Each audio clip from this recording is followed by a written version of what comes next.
You guys are now headed towards Drugemoor again. And you know that the trek there will be long, but it will be filled with adventure as you head off in that direction. You grab your cart full of robot parts, and your original party is together here. So we have Isabella, Nara, Kathrak, Pox, and Zim all together. And at this time, you guys are traveling towards Drugemoor. I'll let you guys have a moment to role play out anything you want to talk about from the last session, things that you want to discuss. Jimmy, your character has the grenade launcher. Nara, your character has the sniper rifle, and I'll add that to your inventory. We have a grenade launcher now? Yeah, you have a grenade launcher with 1 grenade in it. You have a sniper rifle with 3 bolts in it, and an assault rifle with, I think I said 14 or 11 or 14 shots. I can't remember. So, with that, let me add those to your inventory, and I'll let you guys discuss stuff out after we roll the intro. This is Out of Time, episode 20. You heroes are so predictable. Always believing you have the upper hand. Always underestimating your foes. And in our eternal game of cat and mouse, you've always had the luxury of being cats. Now, I'll show you a world where you're nothing but mice.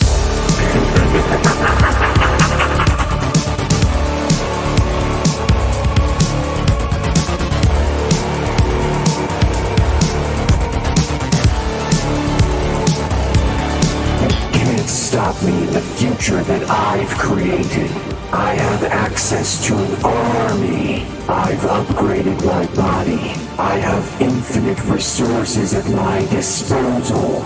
Now run, little mice.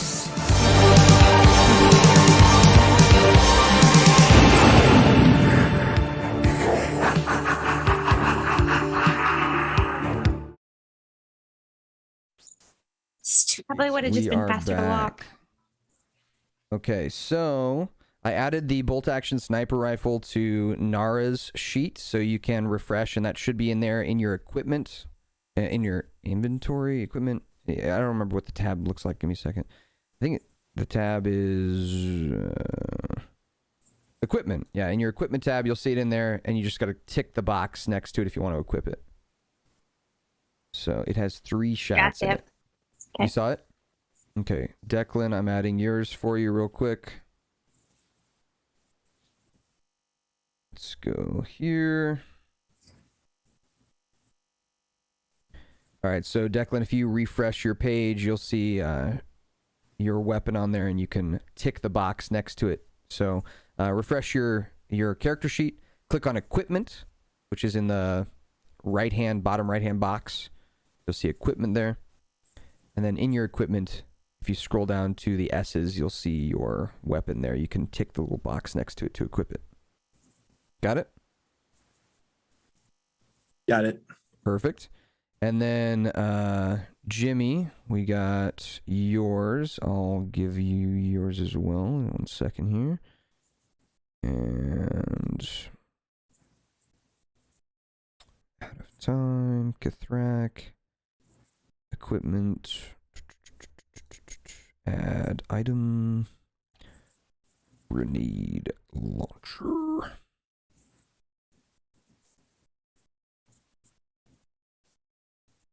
Boom.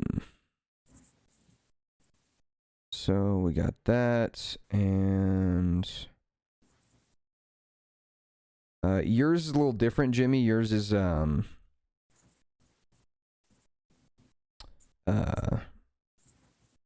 it's not like a weapon that you like aim, because it's a grenade, right? So like you throw it in an area and it explodes. So it's just going to be in your gear that you have a grenade launcher. Okay. And then I'm going to add the grenade as well. So if you refresh, you'll see grenade in your inventory as well. And you can read how that works. It's a small black sphere about the size of a baseball. You can make a ranged attack roll, and on a 1 to 5, the grenade is dropped in your space, like right next to you. A 5 to 10 on the dice. It's in an adjacent square, so like 5 feet from you. 10 to 15, it's next to your target, whatever you're throwing it at. And then 15 to 20, it's like on your target's spot, like it's right on top of them. So it's not So I the can hit same as a myself with regular this? attack. What'd you say? So I can accidentally hit myself with this? Not if you use the launcher. So if you take the grenade out of the launcher and you throw it, yes, like you can fuck that up. But if you use the launcher, you can fire it anywhere you want, up to 120 feet away. Ooh. Also, somebody in chat said, "Am I quiet?" Here, let me. Yo. No, I think you sound okay. I think you're good. Is my sound bad, chat? Is it quiet, everybody? It could just be me. Let me know in the chat. If check your settings too, Tesla. Make sure that your sound is up. I turned myself up a bit, so let me know. That's good. All right, so Cool. we got that, and then I don't know who has the assault rifle, but we can decide that another time. All right, so with that, you guys are headed towards Drugemoor. You are traveling at a pretty regular pace, but you do have a cart full of robot parts, which is slowing you down a bit. That said, as you're traveling, the roads are quiet. As you hear your footsteps on the gravel and the dirt, the wheels of your cart roll across and creak and crackle as you roll. Some squeaks from the wheels kind of echo in the afternoon air. And ahead of you, way over the horizon, way, way, way out there, probably a few days travel, you actually see the spires of some mountains. And you know that in that area, right before those mountains, is the city of Spartanomia, which you'll be traveling by, but not super close to. You'll be traveling by, but not super close to. You can take a trip to Spartanomia if you want, but you will be traveling kind of by it. And Spartanomia, as you remember, is like the Las Vegas of this world. It's the entertainment hub. It's got a gladiator arena. It's got casinos, a bunch of theaters and entertainments and all that kind of stuff. It's the place where you go to forget about the rest of the world, and it's like its own little ecosystem. It's where Jerome's from, hence his crazy personality. So, with that said, as you're traveling, is there anything you guys want to talk about or discuss from the last couple sessions, or questions you have for me as a DM?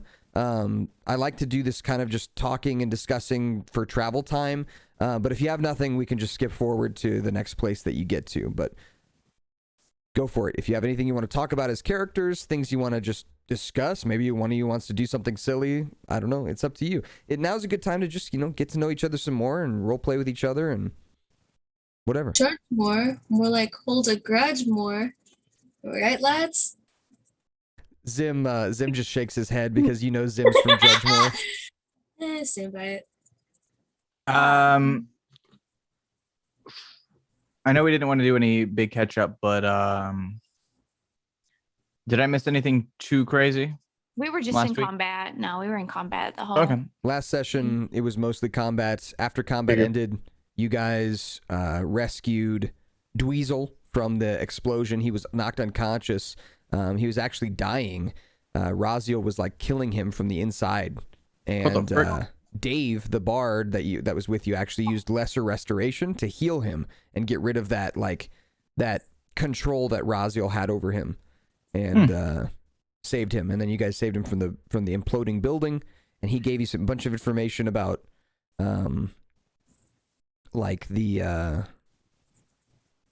operations and what they were doing in this area, which was making weapons and robots that go out and hunt people down and that kind of stuff. They were more of like a black market factory than they were like a parts factory. They kind of fronted as a parts factory, but they were more like black market dealings and things like that. Their service van, for example, was full of those weapons and things like that. So it's kind of like they were a front for some bad goings-ons. But Dweezil really didn't know that much. You guys also traveled around through the factory area and found a lab, a hidden laboratory that had a bunch of like cybernetic parts, and they were experimenting on animals, trying to give animals like cybernetic parts and things like that. So you found some cool pieces for Solus's leg, and Pox also found 3 identities that she could assume and kind of take over. Three pretty prominent scientists that you could use their identities to kind of infiltrate into a higher level facility at some point later down the campaign. Ooh. So you have those IDs. Badass. Okay. Also, where does Jay the Bard fit in all of this? He has not shown up yet. His character hasn't shown up yet. You guys just you're on your way to the next place, and maybe he'll be there, sick. maybe he won't. He is literally pause champing. He is pause champing. He's getting to know you guys as you guys play. Jay, the player, is going to watch and see a little bit more about your characters and just kind of get to know the dynamic and that kind of stuff. So right now it's the core party's time to just talk and whatever you guys want to do on your way to the next place. And then once we get to the next place, we'll continue the story. So if there's anything you guys want to talk about or ask me or anything like that. Isabella must have been dissociating because it kind of feels like she wasn't here for the past couple months, huh? It happens. I'm just ready to get to the next city because I wanna get going and get messing people up. Okay, but we also need to talk about how we're supposed to get into the city because we have no idea. Front door. Oh, How that's gonna work. Well, we could assess it when we kind of come up. Maybe we can scout out to see if there's any back doors or any Side door. Yeah, we could like throw each other over or something. We're pretty resourceful. I have like a disguise thing, so maybe I Let me could see. shapeshift into someone. Well, me Maybe and z- Zim probably shapeshift, but maybe Zim could shapeshift into like a big stair monster. We could just go over some sort of wall or something that we encounter. Check. Is this Zim's voice? Pretty close. Yeah. I mean, it's not, Walmart room. Yeah, we'll give it to you. Sounds like Zim's like young. What about this? What about this? That's a little Yeah, better. there you go. That's That's a little better. That's- Yeah, that's good. This is That's Zim's voice, right? Wait, did you do my voice? I'm gonna go back and watch. Did you do my Well, one? I know a way into Drugemoor. I know how to get through the sewers, and I know back alleyways and shit like that. Fog. I mean, Oh, okay. fantastic. So yeah, Zim grew up on the streets of Drugemoor. So once you get to that city, he'll know his way in and out. Mm. Although Well, it has changed in 53 years, so he may have some different things. More like know his way zimming out. And you're fired from the campaign. Leave. I don't even care. It was solid. All right. So anything you guys want to talk about or discuss or role play out on your way? It's pretty open, like prairie, as you're riding your cart through. You have a large like robot corpse in the cart, basically, and basically some dead body parts too. You have like a piece of a cyborg, and you have a woman's head. So the cart is I'm just telling you, it's a liability right now if you Quite try the to go to collection. most places. Can I make it invisible? The whole cart. I would allow it, but your invisibility spell only lasts for a certain amount of For time. an hour, yeah. I would allow you to make it invisible, but it wouldn't stay invisible for long. Okay, I'll make it visible when there seems to be something up. Okay. So if you feel like you're going to come across some people, you're going to make it invisible? Yeah. Okay. Sounds good. So riding along this dusty trail, the prairie full of kind of green grass turns to yellow. The grass kind of gets drier and shorter. And then the grass almost entirely fades away to a dusty dirt road over a large open area. Hills are short here. There are a few hills here and there, but for the most part, you're in a very flat area of the continent. And you can see for quite a distance ahead of you. On the dusty trail, you see 2 people who are on horseback riding in your direction.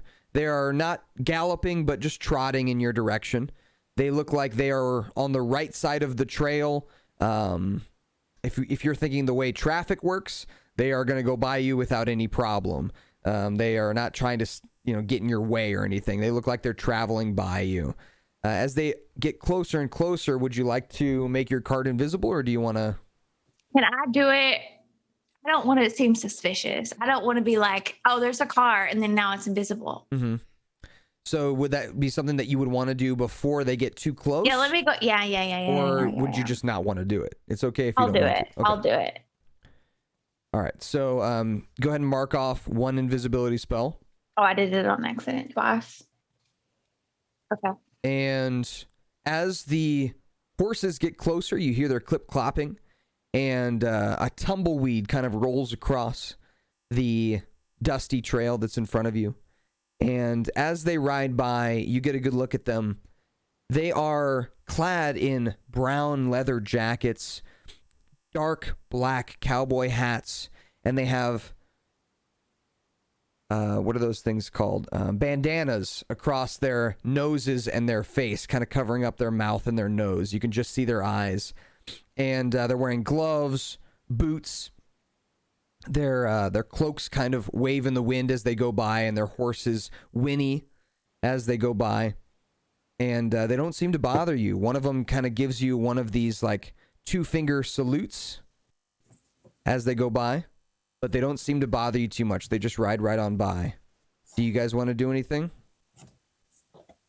You do have agency here, so I mean, you could do whatever you want. You're like, I fucking kill them. I shoot their horse. Like, I don't know, whatever you want to do. Whoa, we're not You have agency is what I'm trying to say. I can describe stuff and you can be like, hey, let me do something. Can we look closer and see what they're doing? Like, if they have anything that's like remarkable, like maybe they're wearing, Roll me an investigation check as they go by. Okay. Actually, this would be perception. I'm sorry. Oh, perception. There, that's better anyway for you. Yeah. Okay. So with a 21, as you are looking at these two cowboys riding by, you notice a few things. One thing that you notice is sticking out of the pocket of one of these cowboys is what looks like an old-timey kind of scroll-looking parchment.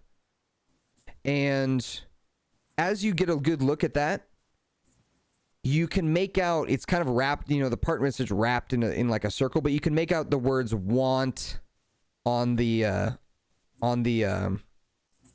think we're gonna skirt right past them. on the parchment. So he's holding a wanted poster. Yeah.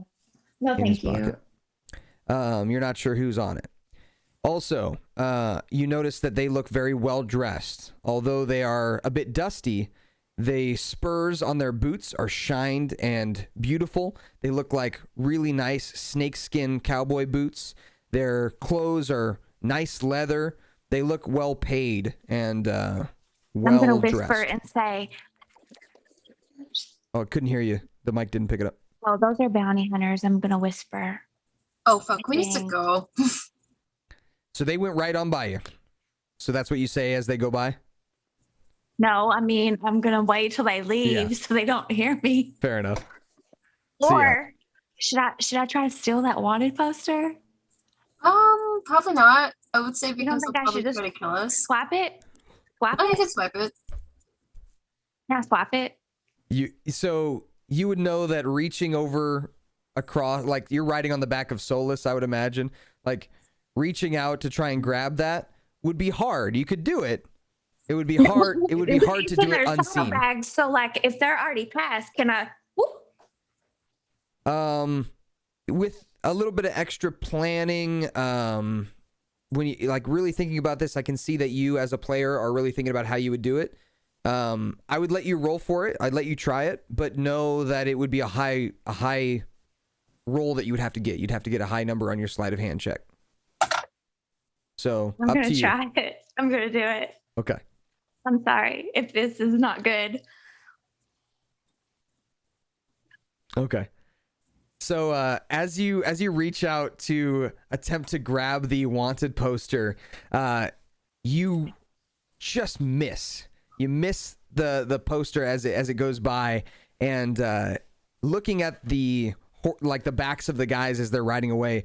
The one who you tried to grab the poster from does turn his head around to look at you. I'm gonna fall. Act like I fell. Okay, roll me a performance check. You're trying to pretend like you fell off your lion? Yeah. Okay. Ooh. Let me roll here for him. He seems like he's a little too busy to care, as he does look back at you, and you can see his hand is on a 6-shooter pistol in his belt, but he just looks back at you and then looks back straight forward and rides off into the horizon. Great. My sleight of hand is +6 and I rolled an 8. Are you kidding me? Ridiculous. You almost Tragic. rolled a natural 1. You rolled a 2. Tragic. Damn. Butterfingers. All right. So as you continue along the dusty trail, you come across a small-ish town. It looks like it is one of those classic old western towns where the road travels right down the middle of it. And on either side is 4 buildings. So the town is like a total of 8 buildings. Off a little outside the town, you see some tents. You see some small shacks and small houses. But like the main part of the town is like 8 buildings, 4 on either side. And the road that you're traveling on goes right through this town. It's one of those like in-between towns, you might call it. And you can see that an old river used to run by here. As you look off to your right, you can see an old kind of dried up ditch that used to house a river. As you remember, in this area, a river used to go by this area. So it is all dried up now. And again, a tumbleweed kind of rolls across your path. And looking out across the prairie that you're at, you see some dust clouds coming in your direction. And you're just about to the town when you see the name of it, which is on a big sign right outside the town. It says, "Welcome to Westriver." And as you roll up to the town, it's mostly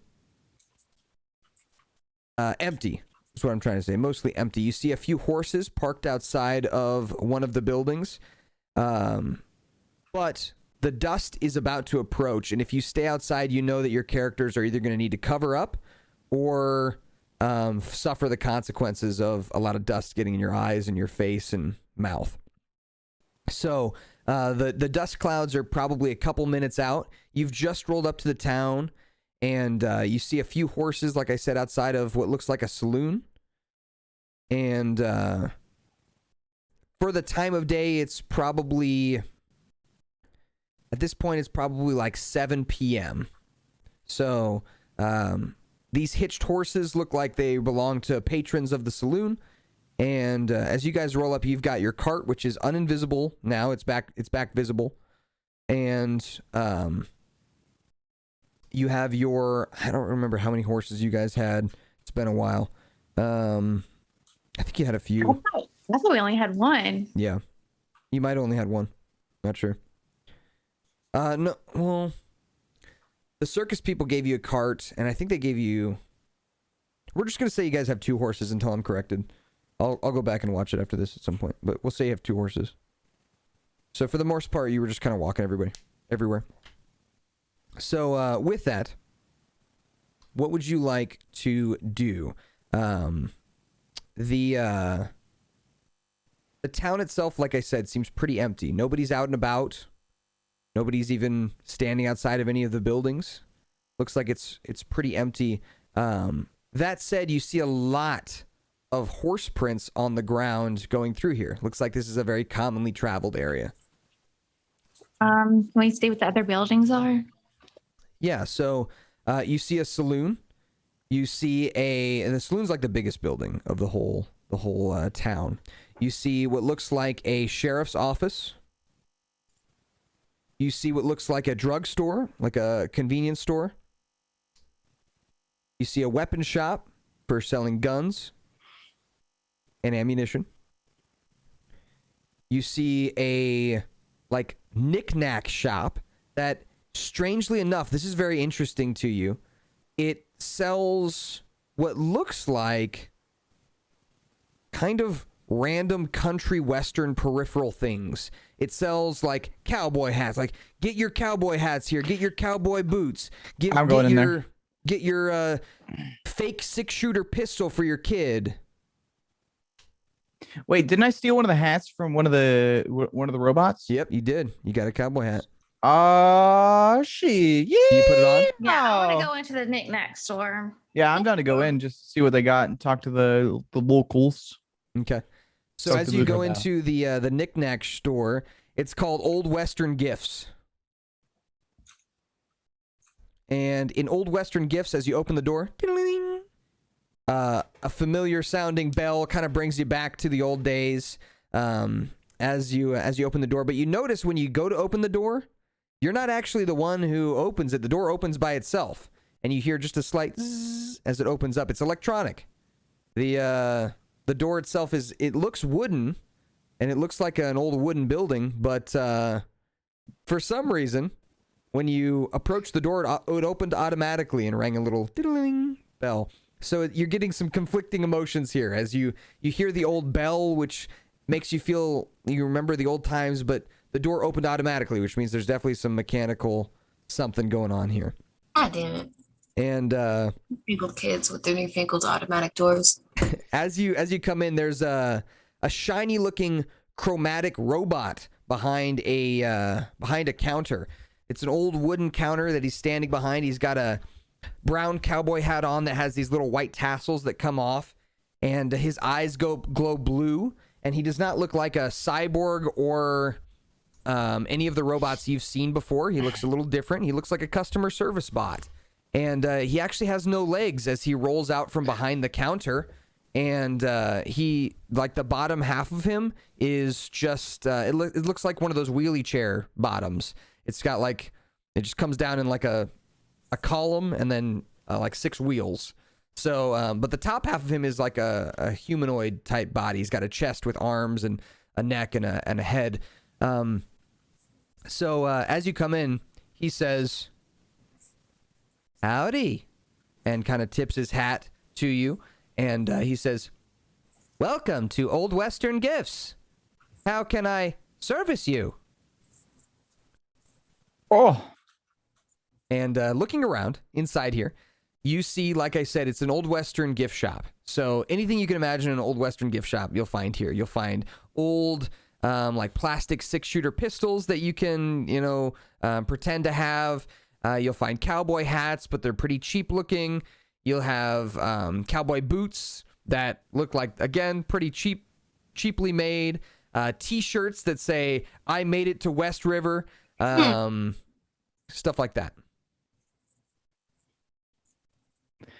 I went to Westriver and all I got with it was this stupid hat.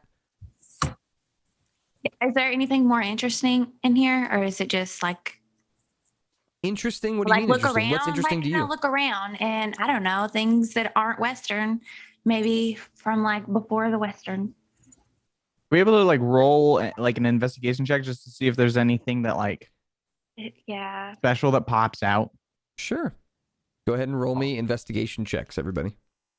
Anybody working? Who's working? How many robot. people? Just a robot? Just a robot, a single robot. What the? I rolled a 3.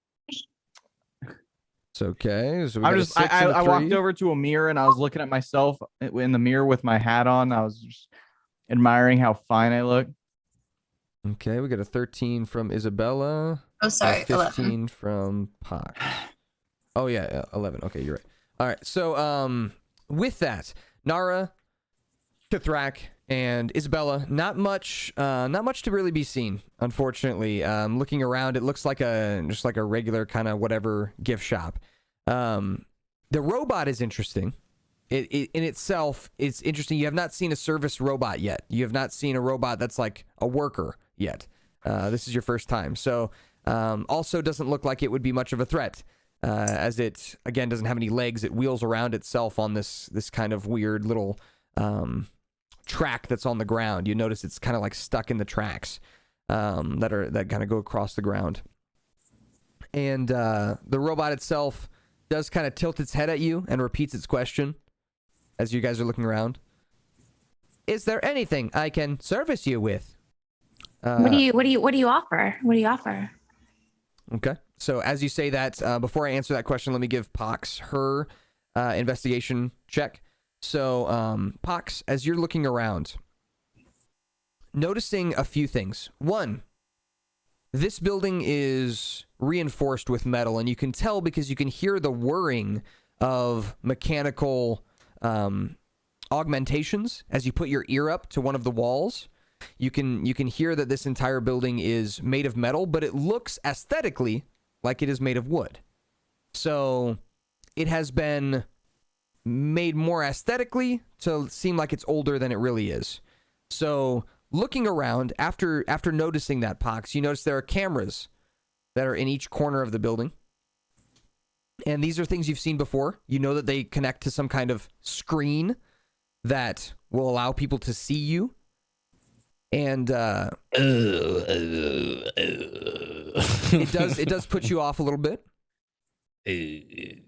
And with that, the other thing you notice with a 15 is that this whole thing, with your investigation check, it seems like this whole thing is a bit strange in that it really does seem like an old Western town, but that's also how they want it to be perceived, as you can tell with the gift shop. It's a trap. We gotta run. We gotta go with the fly. I don't think it's a trap. Maybe it's just a front for something else. It's a pop-up. It's a pop-up Western. It's a pop-up Western trap box, dude. We just walked into a. The doors are gonna shut. The walls are closing in. It's getting dark. I can't breathe. I start knocking on the walls. This ain't right. Honestly, though, right. If there's nothing like cameras. If there's nothing super crazy in here, we could just go into some of the other stores too. The saloon. Maybe we see if anything else pops out to us. Pox just starts sweating really, really, really. Like, freaking out, just hyperventilating. Just really, that 15 brought anxiety. All right? Okay. The robot has no legs. You ask the robot a question, Nara. The robot responds. It says, the services I provide are as follows. I can check you out. I can show you a item. I can help you purchase anything in the store, or I can give you directions to another building in the town. What are the buildings? What buildings? He kind of like tilts his head. He does a little bit of like a jerking motion, where his shoulders kind of go back and forth a little bit, and his eyes light up this kind of yellowy color, and he says, "Oh no, not the mechanome." he says, "Welcome to Westriver. My name is Jenkins," and he kind of like waves at you. Jenkins. Wasn't that the name of someone else? I don't think so. It might have been, but unrelated. So Jenkins, he kind of waves his hand at you, and he says, "The other buildings in the town provide all kinds of separate services. For example, you can visit the sheriff's office to meet our prize sheriff. From there, you could go to the saloon to grab a bite to eat or a drink." And he just kind of goes on and on like that. He describes to you a bit more about the city, that it's been here for a long time. The city's been around for a long time. You have heard of Westriver. You've heard of this town. As he starts describing it, you've heard of it. It's been around for a long time. And even since you were... in the past, it was around, but it has obviously changed, as you can tell. They've tried to keep it looking the same, though, so it has changed a lot. You can tell that it's much more technology driven, but it seems like it's trying to stay a almost touristy like destination for people to go to like remember the old days, that kind of stuff. The tourist trap. Dun, dun, dun. So. Okay, well, I don't think there's anything. Should we just go to the saloon? Still I a don't know. trap. Are you sure I can't interest you in a cowboy There's about to be a hat? storm. We already have a cowboy hat. Thank you. He, I mean, unless he looks anybody at else wants Kathrak. one. Wow, that is a nice cowboy Hello. hat. Thank you. Mind if I try it on? Don't do it. No, no. Yeah, I bet it would look good on you. Let me. No. Go God. Here you go, buddy. No. I'm Why? gonna let him try it out. Okay. Oh my God. Here's your cowboy hat. He's gonna turn into the other one. He takes his own cowboy hat off with kind of like a popping noise that comes off of his head, and he hands it to you, and then trades you for the nice leather cowboy hat that you have from the robot, and he puts it on, and he says, "How do I look?" You look You so look great. He kind of does like a little bit of a pose, and he says, "Thank you for letting me try on your hat." And he takes the leather hat off that you put on, or that you had, and hands it back to you. Do you hand him No back problem. his hat? Yeah, I'll give it back. Did you try on his hat, or no? Wait, can I try on yours? good question. Of course. Okay. Okay. Put As it you on put my the head. hat on, it's much kind of shoddier. It's actually made more of what seems like straw, and it's got like some kind of dangly white things that hang out in front of your face. It's more decorative than anything else. Normal people probably wouldn't want to wear something like this, but a robot, it looks like somebody put it on him. Like it's not even his hat, probably. I'm gonna Do you ask own him. And you see identical hats all around the building as well. Do you own this place? No, I do not own this place. Not at all. I'm gonna ask him if he likes my hat, like a lot. He says, "Your hat is very nice." Would you like my hat? He kind of tilts his head and he says, "I'm sorry, we do not offer trades at the gift shop." Ah, Well, I was just gonna say, because you liked it so much, why don't you just have it? I don't need the other one in return. aw, so cute. He repeats himself, "I am sorry, I cannot accept trades at the gift house." What if it's a gift? He looks confused. Aw. His little blue eyes kind of squint a little bit and then get wide again, and he kind of tilts his head, and he's still holding your hat out to you to like give back to you. I'm gonna grab the hat Uh-huh. and then put it on his head and say, "It's yours, buddy." Aw, He tilts his head and he says, "I am," and he tilts his head again. "Thank you." And No problem. he grabs the hat that he had given you, and he says, "I'm sorry, I cannot give you this hat." That's okay. You can put it back on display. Maybe you He can sell wheels it. over on the little tracks on the ground. He wheels over to the hat spot and puts it on the little hat rack. Move. Who He's mobile? owns this store? He's got wheels. He's got wheels, but he's like connected to a track that's on the ground, and you can see where the track goes. It goes. Yeah, I can to see the it's gonna different go spots. off the tracks. This thing's gonna come off the tracks and come after us, dude. All because he's got a hat. You've given him sentience. It's like Dobby the house elf. I'm dude. giving This thing is- giving him something to give him you give identity. him a hat. Now he's gonna want your skin and your life next. You He's know gonna what? wanna live your if life. If That's that what he's comes gonna to do. be, then it comes to be. I am Kathrak now. This is I what's give gonna him. happen. I It's give him gonna the be hat to give him Doodlebob, because dude. his hat was just like every other hat, it's a but bad now hat. he has a special hat. What if he was okay with the regular hat? He would have said no, but instead he said thank you. Jenkins tilts his hat at you, and he says, "Howdy, can I help you?" No, we're good. I think we're gonna like go your check out the hat. rest of the town. He says, "Thank Wait, you for who's the coming sheriff? to." Wait, who's the sheriff? Who's the sheriff? What's his name? What's their name? Sorry. His eyes kind of light up, and he says, "Sheriff Morgan." His first name Arthur? I'm just kidding. Arthur Morgan. Okay. What about his name? He says, He goes into a little bit of a backstory for Sheriff Morgan. Sheriff Morgan was born here 26 years ago. He has taken over for former Sheriff Deezus.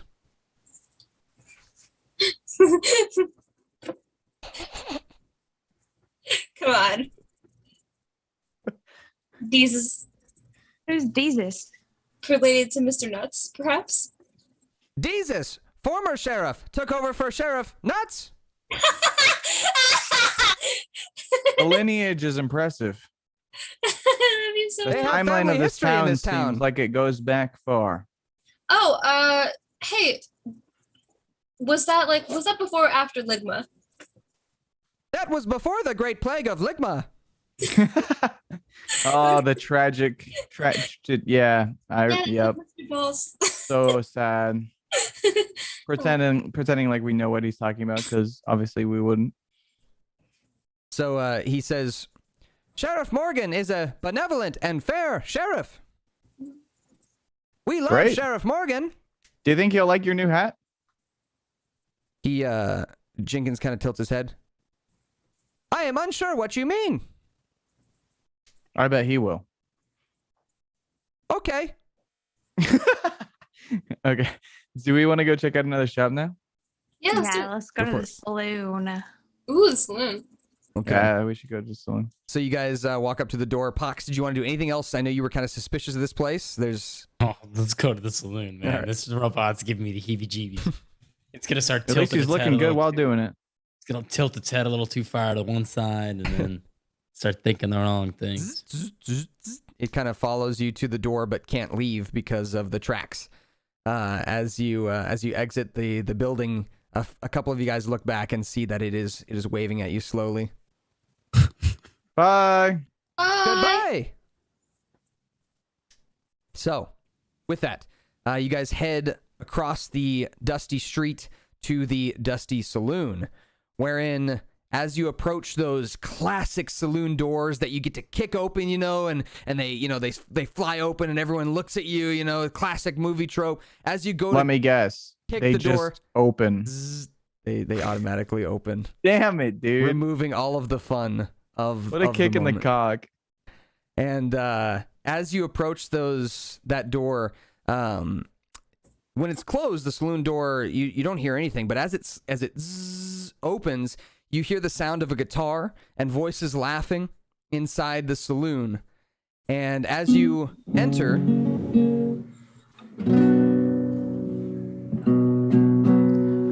Hey, Who Braggy. could it be? Look, we have some new people here, Braggy. so Declan, as you kind of lean over to Braggy, your short, burly dwarfish friend, he kind of flexes his lightning tattoos and cracks his shoulders and his knuckles. The rest of you guys, as you come in, you see a large, burly dwarf with no shirt on, just these kind of dope lightning tattoos across his chest and his arms, and he's kind of leaning back against a wall behind a very dapper-looking human with a guitar. And would you like to describe what your character looks like, Jay? Yes, he's human male, looking around his age of around 29 to 30. Mhm. He's got a luscious beard, So, ponytail for his hair, shaved on the sides. Looks like he's wearing some type of almost looking like, I don't want to say colonial outfit, but like almost, it kind of looks like a captain kind of looking thing, but it's like ripped up. He's just got like a ripped up shirt he's wearing on, and he's wearing all black for the most point. He has an air of confidence around him too. He has an air of charisma, if you will. And as you guys walk in, there are a few other people in the bar. So I'll describe what you have here, and then Declan, I'll let you do what you're gonna do. So as you come in here, the saloon is, again, Pox, you immediately notice that this is a mechanical building. This building is entirely reinforced with metal, but it has wood on the outside and the inside, so it kind of covers up that metal with this wooden aesthetic. So it looks like an old-timey saloon. Behind the bar, Jenkins, no hat, same robot. I knew it. I knew it. I knew it. And as you come in, Jenkins is cleaning a glass. And the only other patrons in the bar right now are Jay's character Declan, his dwarven companion who is behind him, 2 lizard folk that are sitting off in the corner, and they are, looks like they're both passed out. So they're like both passed out on a table. And then you also see a family, looks like a mom, a dad, and a kid who are like eating a meal together here at the saloon. And they do not look like they're from around here at all. They look like they have traveled from somewhere else, because they are wearing like the girl is wearing like a sundress. The little girl's wearing like a sundress. The parents, the dad is wearing like a suit and a tie. And the mom looks like she's just wearing like kind of your regular casual clothes. All 3 of them are tabaxi, which is like a cat person. And they're all just sitting around a table eating. They look totally out of place, which does stand out to you. And the kid's eating a cheeseburger. The parents are eating steaks. And Jenkins, again, waves at you. And Declan, your buddy, Braggy, kind of nudges you on the shoulder. And he says, well, Declan, what do you say we give these people a show? Newcomers could always use something fun to get their minds off things. Not to mention the coin. Not to mention the coin. Hey, y'all rich? Braggy kind of hollers over to y'all. And he says, if y'all got money, we could put on a nice show for y'all. I got a couple tickets. What's that robot doing behind the fucking bar? Braggy looks over at Jenkins. He kind of shrugs his shoulder. Declan, do you have anything to say about that? Up to you. Well, the thing about that guy right there is, you see, we used to have a human bartender by the name of Tim, but Tim was rather stupid. And the thing with Tim is he died, I think, to something like malaria. Anyways, we have this stupid robot now. It was Ligma. We call him, his name is Jenkins, but we call him Tim 2. Tim 2.0, whatever. I don't care. He's fine. So you get a little bit of background information that there used to be a human that took care of the bar, and seems like this Declan character has been here a while and has seen the transition from a human-run saloon to a robot-run saloon. And Braggy mentions, yeah, Tim died of ligma, unfortunately. Fuck you. The Great Plague. Who brought these robots here? Declan, you're not sure. No. I have no idea. I just come here and drink and play music. Anyways, got that coin. They look like they could put on a sweet show as you heard the music. I'll give you a silver piece.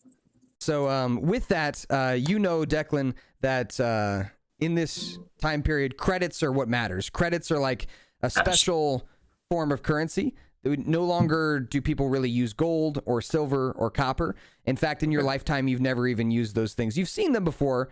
They are relics of the past. Some people still trade in them, but for the most part, everybody trades in credits. And there are easy ways to transfer credits between people, so that's why it's usually pretty much just easier to do. You actually have a little card, Declan. It's like a credit card. It's also your ID. And so everybody from this time period has that little card. And it also doubles as a phone as well. So it's like a credit card, an ID, a phone. It's everything. It's like it's the size of a credit card. It does all of those things all together. And I would imagine if you're a performer, you probably have like a bank account, which we'll say you have one, like a bank account that people can send you credits for your performances. So whenever they want to tip you, you may have like a little thing that you set up wherever you're performing that's like, here's my number to send me credits. Like if you like my performance, here's my number or whatever. So if you want, you can put that kind of thing out. It's like your Venmo, basically. People can Venmo you money for your performances. So if you want to have that, you can have that. Otherwise, if you like trading in gold, if you like that old kind of currency, you know, I'm doing it for the whole part of the, the theme of everything, because we're in a, Mm-hmm.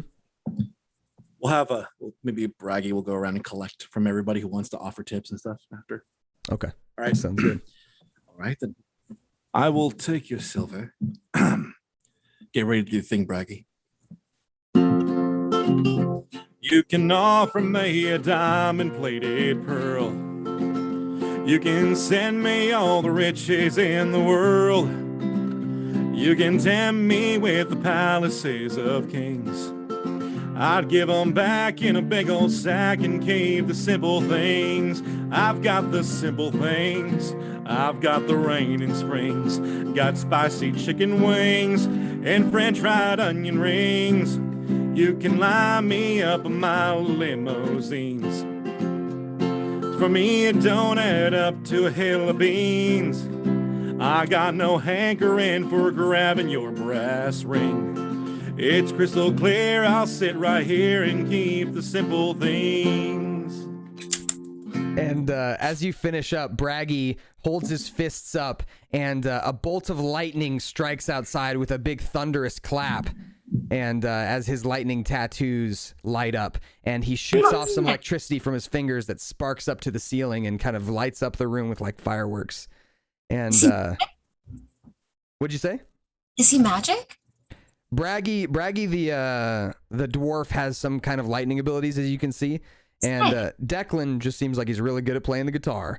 And Declan, as you finish, you get the classic clap from Jenkins. Jenkins always does the same clap where he claps with 2 fingers behind the bar. And he says, "Good job, Declan, as always." I turn around, I grab the thing. Shut up! What do you throw at him? The beer cap. You throw the beer cap at Jenkins, and it like bounces off Jenkins' face, and Jenkins just continues to clap, and he says, "Love the performance." Bloody hate that thing. It's creepy. So Braggy goes around the bar, and he goes up to the family. The family pull out their credit cards, and Braggy gives them the account to send the money to. And they don't send him a ton. They give him a few credits here and there. And then he goes up to the lizard folk who are passed out at their table. And he kind of knocks on their table. Hello. Hey, you guys awake? And the lizard folk just kind of stay sleeping. And Braggy says, "Fucking cheapskates, man." So he walks back over to you. He says, "Well, we made 16 credits. That ain't the worst thing in the world." It's better than last week. He says, he kind of turns around. He kind of whispers to you, Declan, "You think I should ask them? They look kind of intimidating." Well, it wouldn't hurt to ask. So Braggy kind of cracks his shoulders again, and he walks up to you guys confidently. Braggy says, "Well, what'd you guys think of the performance? You think you could pay us?"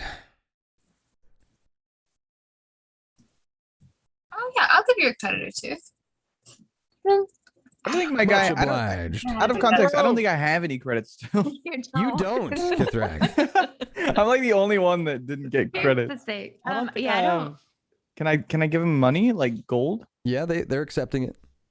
Oh shit. Okay. How much Put do it I on have? my tab. I still don't think I have a lot. Let me check. Yeah, I'll give him 1 gold. Okay, perfect. So Declan, you can add a gold to your sheet. It's in your equipment. You click on equipment, and then in the top right of equipment, there should be you'll see 3 different symbols. One of them should be GP. You can add 1 extra there. Then, so just, where is this? So if you go to your equipment on your D&D Beyond character sheet. Oh, currency. Yep, and then currency is in the top right. So add 1 gold. Yep, you can add 1 gold. Okay. And then Braggy, his kind of lightning tattoos shine in the saloon light, and he comes up to Pox and he says, "Well, what'd you think of the performance there, lad?" It was okay, but I'm broke. I really have. I'll put it on my tab. He kind of takes his thumb and kind of flicks his nose a little bit, and he says, "Well, no problem. Free show is good once in a while for people. And he kind of walks away. What about you there, elf lady? I'm spent. I don't really have much. So Braggy kind of shrugs his shoulder. We're here as a group though, so I think that they gave you money. So, So Braggy kind of shrugs his shoulders and he walks back over to you, Declan. He goes, "These people really ain't helping us out here, man."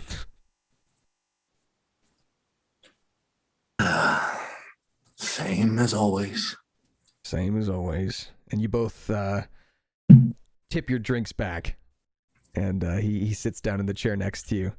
And he says, "Well, folks, feel free to come in, grab some food. Best food in town." And he kind of chuckles. "Only food in town." Both of them kind of chink their glasses together and start drinking. It's getting late as the dust storm is whipping up outside. Are there like rooms here? Are we staying here? Jenkins says, "I can offer you a room for 5 credits a night." Those tracks don't go upstairs, do they? Those tracks don't go anywhere near the rooms, right? Because I'm down if those tracks. If there's no tracks anywhere near the rooms, I'm in. Looking at the tracks that he goes on, they go around the tables and things like that, but no, they don't go upstairs. No. But is there a Jenkins that can show me to my room? That's what I want to know. Do you ask Jenkins that? Yes, Jenkins. Is there another Jenkins that might happen to show us to our rooms? Declan, as you hear this, you kind of laugh a little bit because you can tell that this character Pox, she obviously has the same kind of disdain for these robots as you do, in that like they're creepy and they're weird and you just don't like them. And so you know that there is no other Jenkins that can take them upstairs. The rooms are pretty safe from any of those weird robots. There's no maid Jenkins, no turnover service Jenkins, no room service Jenkins. Listen, you're Damn it, fine. Jenkins. Useless ass. Listen here, you're fine. There's no way that Jenkins is gonna go upstairs. Trust me. We've even tried to see if it could happen. I mean, if Jenkins wanted to just is there a track? Sleep, I don't know. I wouldn't be worst thing in the world. There are track layer Jenkins that places auxiliary tracks for the Jenkins to... So Jenkins, again, he tilts his head in that classic way. This Jenkins is a little special because he's wearing a bow tie. Aww. So, Pox notices the bow tie. Oh, classy. Slightly less creepy, but still creepy.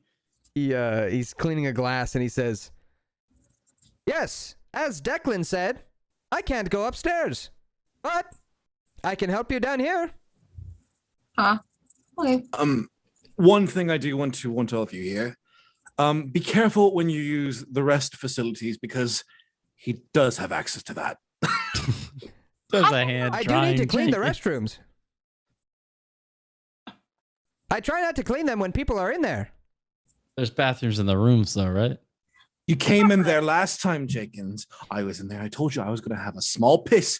And what did you do? You shut in behind and say, "Hey, hello, I'm Jenkins." I am sorry, Pissed all over Declan. the wall. I am sorry. I thought you said that you peed on the floor. I came in to clean it up. Okay, missed opportunity to be like, oh, for Jenkins to say, "Oh, I thought you said you wanted a small kiss." Just the hand coming up by your shoe, Ooh, just like Declan. wiping it Ooh, up. I love it. I tell you many times it's been terrible. Jenkins, I fucking love you, mate. Fucking robot. He says, "Declan, is everything okay? Can I get you another drink?" Shut up! As you throw the thing, it kind of like bounces off of Jenkins' head, and he says, "Okay, maybe next time." Continues to clean his glass. Let me tell you all something. Stupid robot, completely useless. But I will say this: makes the greatest sarsaparillas. Sarsaparilla, anyone? No one asked. Another beer cap just bounces off his head. Declan's got like a pile of beer caps. He's been here all day. This motherfucker. I just have them in my pocket, actually. So, Jenkins, he waits for your responses as a group. What are you guys doing? I don't know. Are y'all hungry? Are we staying here? What are we doing? I like it here, kind of. I'd like to get some food and maybe sit down and talk with the locals. If there's an opportunity for me to get rid of that Jenkins robots and all Jenkins robots. Why do y'all have some things against him? He's kind of cute. I guess. Looking. Can I go sit next, or like ask the guys if I can sit down next to him? The Declan and the what was the other dude's name? Braggy. Yeah. You can ask him. Go for it. How would you do it? I like the performance, boys. May I take a seat and order some food here? Sure, but just so you know, we're gonna put you to a little test, Braggy. I love tests. Declan. Braggy, I think we should get the special. Braggy laughs and kind of pats you on the back. He says, "You take this one, pal. If you're gonna sit with us, I'm sorry. What's your name? Kithrak. Kithrak. Well, Kithrak, if you're gonna sit with us, that means only one thing first. Let's see how you handle your alcohol." Yeah. Anyone else want to join in some drinks? Drinking with the boys? Yes. Anyone's welcome. I'd be down. All right, let's do it. Come on over here. Hey, Jenkins. Yes, Declan. The tab is on the sleeping lizard people. Yeah. He looks over at the sleeping lizard people. He says, "Hello? Are you going to pay your tab?" They don't respond. "I'm not sure I can put it on their tab, Declan. I am sorry." Can I cast my cantrip message? Sure. Cast charm person for you. I want to point the. Does it work on robots? Technically, because they can hear things, right? Yeah. Let me think here. I think they need to be able to. Let me think here. I would say no. Okay. Are robots able to see through magic? Are they able to see through magic, anything like that? Not necessarily, no. Okay. Jenkins is pretty oblivious. Okay. Excuse me, everybody. 1 second. Am I able to like pick up one of the lizards? Are they like if I they like, are check my shoulder? They are the same size as you. They are humanoid sized. But like they I can like have have them like on my shoulder, like what I'm saying. Maybe, yeah. You could probably. They seem out of it enough. Like you could probably pick one of them up. Can I take one out of sight of, out of view from Jenkins, and then use my ability disguise self as to look like one of the lizards to come back and Sure. Yeah, that's a cool idea. I like that. So, all right. As you pick up one of the drunk lizards, you take him into the boys' restroom and just set him down on the toilet and shut the stall and use disguise self on yourself to change your appearance to look like the lizard. You've heard his voice before. His voice sounds like this. Okay. Jenkins. Yes. Hello. Their drinks and meal are on us, but I will go wait in the bathroom after this. Okay. Sounds totally legit. I run. Reminds me of Garth from like Invader Zim. So as you run back into the bathroom and change back, the lizard folks kind of on the toilet seat. You can hear him. He's totally knocked out. He's gonna be out for a while. So, yep. You come back out as Declan, and Jenkins says, "Well, hello, Declan. Good to see you back." Shut up. off his forehead. Do you need me to go clean your pee? No. I cleaned it up myself. However, we want our drinks. From what I understand, the lizard people will go ahead and cover for us, and also bring a little bit of everything out. That was very generous of those lizard people. Indeed. Oh, and bring me and Braggy special drinks. We have one for our friend Kithrak. What special drink do you like from him? It's the we're gonna say it's the sarsaparillas, but they're really strong alcoholic sarsaparillas. You know what I'm saying? All right. So just super spiked sarsaparilla. Yes, super spiked sarsaparillas. What's cool about this Jenkins is as he kind of lifts his arms up, another set of arms come out from his abdomen area, and so he's got 4 arms, and he starts making drinks really quickly behind the bar. So you hear the whirring and the zzz and the pouring of the drinks as he makes them all very quickly and sets them at the edge of the bar. And he says, "Order up!" You're all in for a treat. While they're doing all this, can I just look around and maybe get a closer look at the other family? Mm-hmm. Yeah. So this family of Tabaxi, they are, like I said before, very out of place. And go ahead and roll me a perception check to see what you hear and see about them. Okay, so with a 15, you hear them discussing that they're after the sandstorm that's happening outside. They're going to be heading back to Spartanomia. And it sounds like they're on vacation from another part of the continent. So they are out here on vacation, and they're like tourists. So they're just in the town right now, just kind of taking a look at it, basically. Looking at the little girl, she's got one of those plastic silvery chrome 6-shooter guns with the red cap on it from the gift shop. And around her waist, she has what looks like a pink cowboy belt that you can also find at the gift shop. And the parents look like they're eating steaks. It looks like your classic tourist trap, cafe steak that they're eating.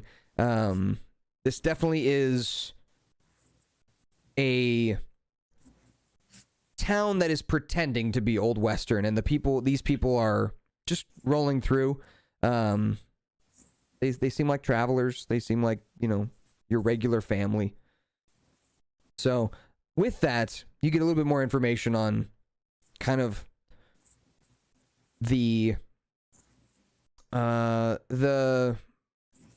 place that you're in. You're not in an Old Western town. You're in a tourist town that people travel through. Hence why you saw all those horse tracks outside. People travel through this area a lot. You also saw tire tracks of cars that come through this area. And in fact, just as you are kind of listening and looking at this family, you do see a car vroom, through the city towards Spartanomia. That car is going through the dust storm? Yeah. Sheesh. Yep. And you can hear the tip-tapping of sand hitting the window as you look outside. It's mostly just brown dust being flown around, but the sun is going down as it's getting darker. You are seeing the family as they're kind of talking a little bit more about, the dad's like, well, maybe we'll have to stay the night here. I'm not sure we can make it back to Spartanomia with this storm going on. And the wife's like, honey, we can't stay.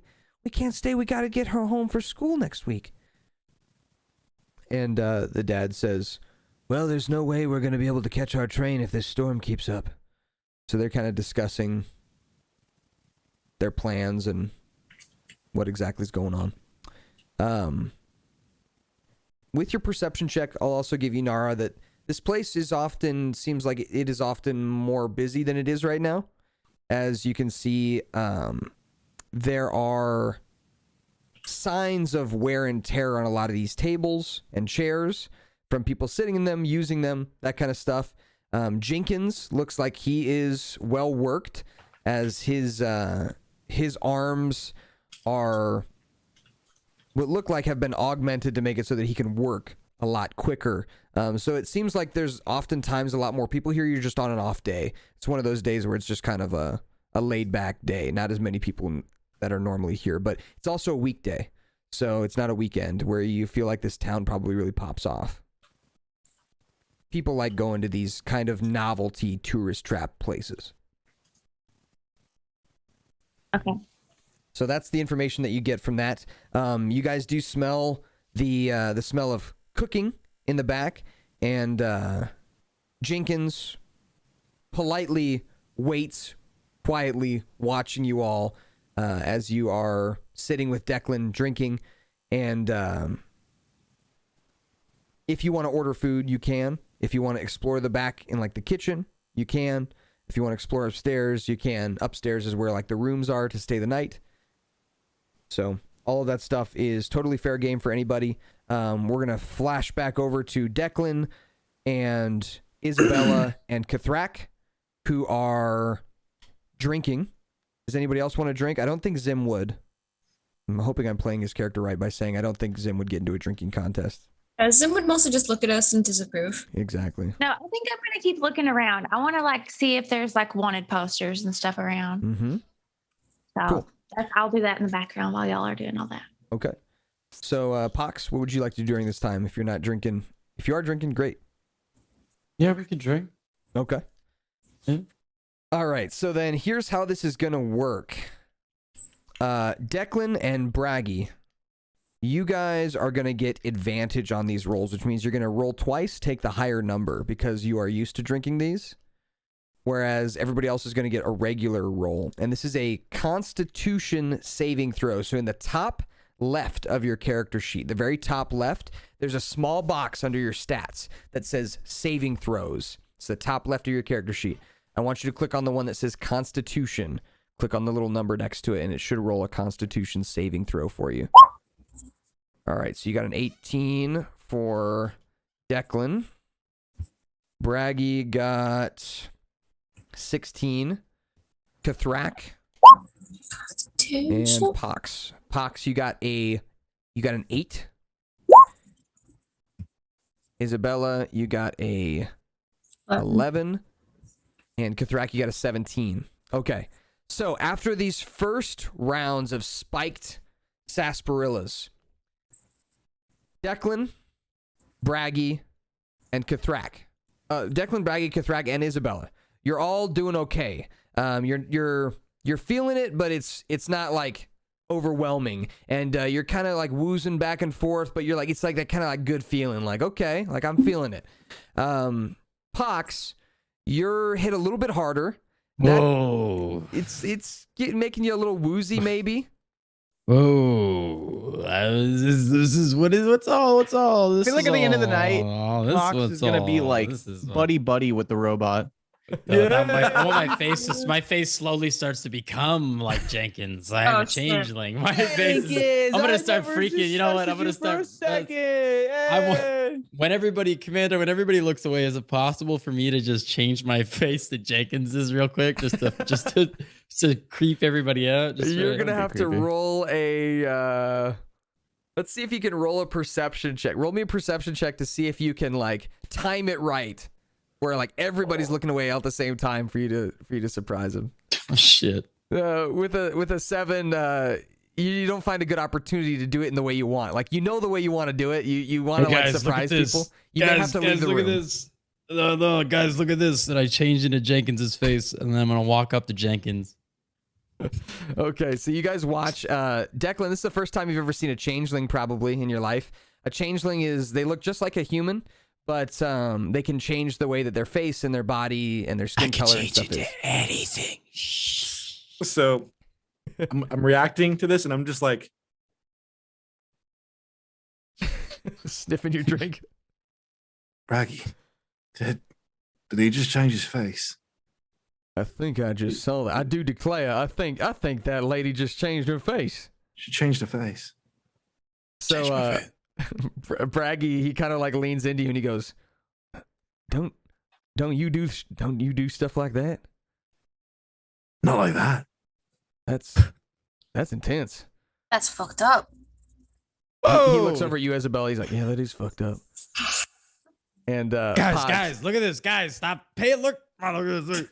I walk up. So you make your face into Jenkins' face. Your face on your skin turns bleach white colored. Your eyes turn blue and like kind of luminescent. They're not perfect. Your mouth turns into a perpetual smile. Can I do something? Hey, Jenkins. Hello. Jenkins.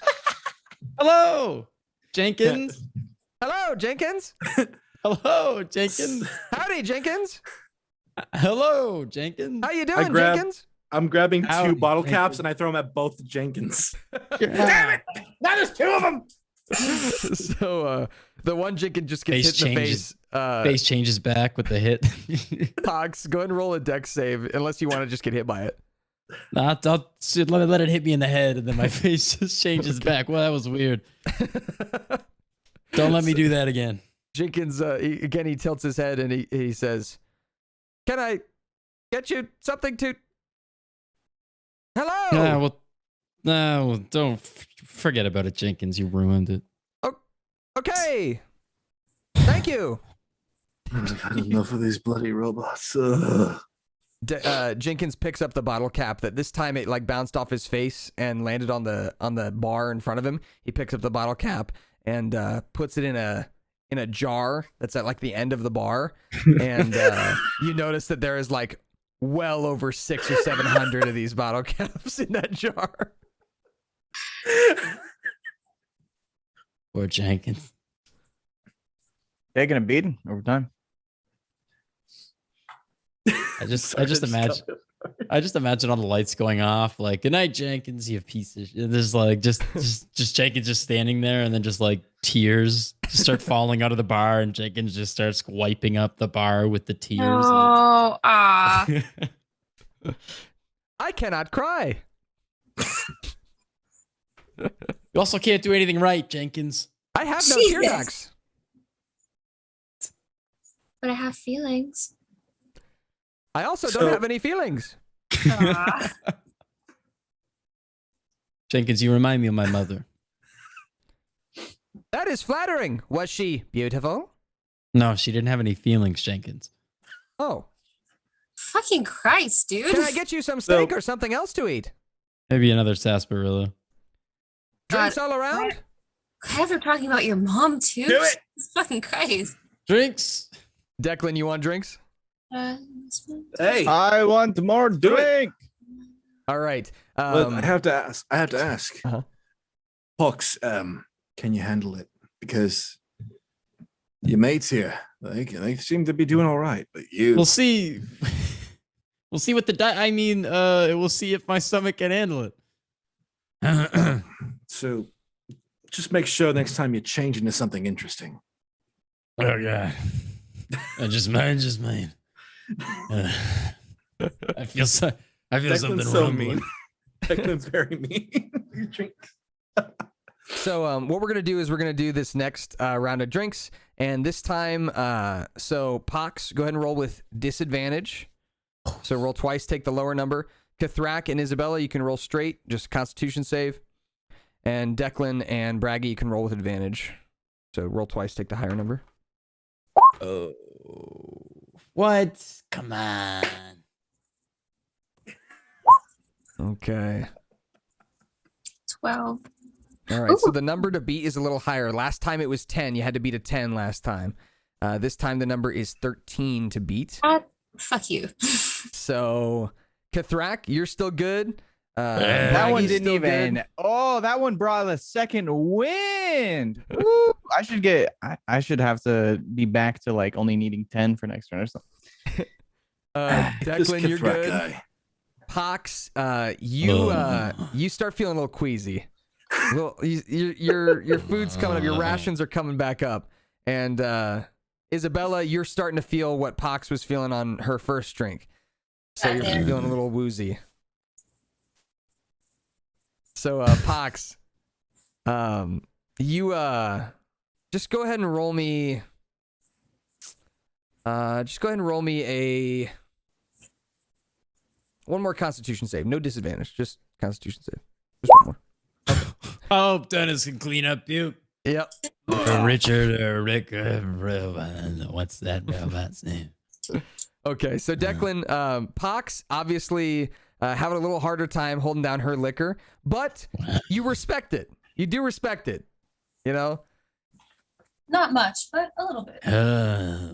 You're a bit weak, but hey, like y'all, especially you, big man.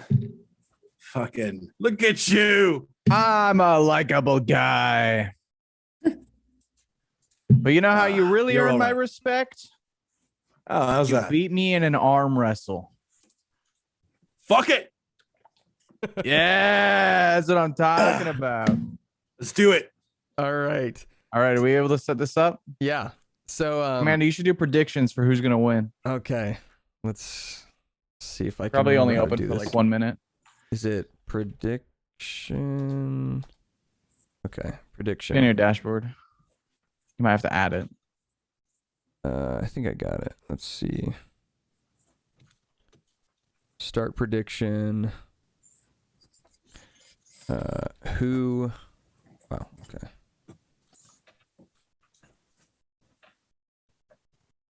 Let's see here. Name the prediction.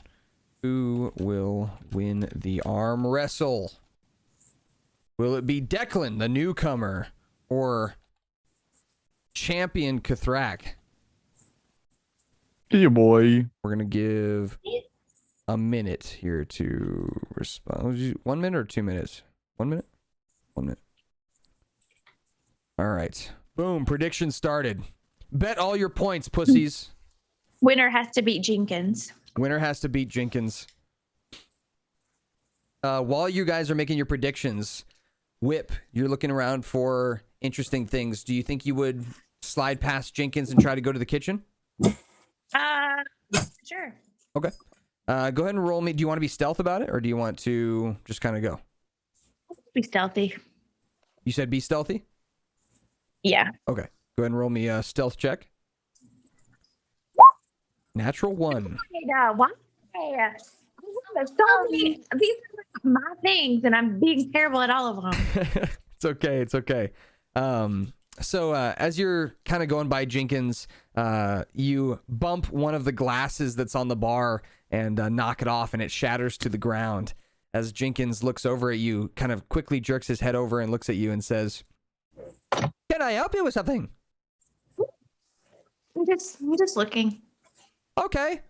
Are you headed to the kitchen? Yeah. I mean, is that Damn. that's what this way is? He nods his head. He says, "Yes, that is the way to the kitchen. Can I take your go in order?" there? Can I go in there? The kitchen is for employees only. Okay. I can take your order though. That's okay. Okay. Can I like see if there's another way in? Yeah, you can try going around the outside of the building, but there's a sandstorm out right now. Solus is underneath an awning out there, and he's like, his face is faced towards the building, so he doesn't have to breathe in so much sand. But he is he's kind of suffering out there right now. He can't come in? Do you want him to come in? Yeah. Okay. So you kind of wave him in. He's looking in from the window. You wave him in. He's wary about that kind of stuff. He's wary about just walking into places without your permission. Why would you stay out here? Are you crazy? I thought you were inside the whole time. He comes in and he says, I'm sorry. Yeah, you should be. Okay, I'm just kidding. You shouldn't be. I didn't want to alarm anybody. Oh no, you're fine. I think it's okay. I think that there are talking robots here. I don't think that a cat is gonna scare them. If you say so. So he can go in, but can I is it too much to put my hood up and go around back? the hood's not going to protect you from the sand. You would want to... How would you do it in real life? How would you protect yourself from the sand in real life? So you put your hood up, but like you're breathing it in. That's the problem, right? It's getting your eyes and your nose and your mouth. Oh, well then this don't help? Helps somewhat. You could I can't hold my breath for like a couple of minutes while I go out there and look. put up your cowl. Yeah. Go ahead and roll me a Constitution check. So up at the very top of your sheet where it says Constitution, not a save, but a check. Click on the little number under Constitution. Oh. There you go. Oh. Okay. Yeah, 16's good. Yeah, you can hold your breath for a while, a few minutes. Okay. You're pretty good at it as an archer. You can hold your breath to kind of aim your shots and things like that. So you're pretty good at it.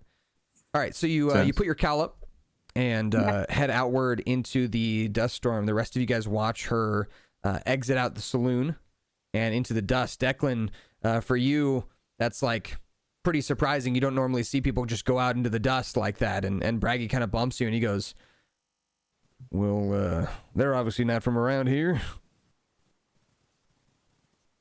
You don't think these are the ones? I whispered to Braggy. You don't think these people might be the ones we were told about, do you? He kind of looks across them. He says, now that you mention it, maybe. We'll ask him in a minute. So I'm going to also kind of like hint to Braggy, like, to do something when we start doing the arm wrestling. Okay. I wink at him. Yeah, he nods his head. All right. So, Nara, going around the outside of the building, you are kind of facing down the sandstorm, and with your Constitution check, you're able to make it through pretty well around to the backside, where there is a kitchen entrance in the back. It is locked though. As you come up to the door and kind of jiggle the handle, it is locked. But it looks like it is a service entrance, and there's some trash cans out in this back area as well. Can I look in the trash? Yeah. You lift up the trash. Inside there is your classic like restaurant food waste. Go ahead and roll me an investigation check if you want to look further. Okay.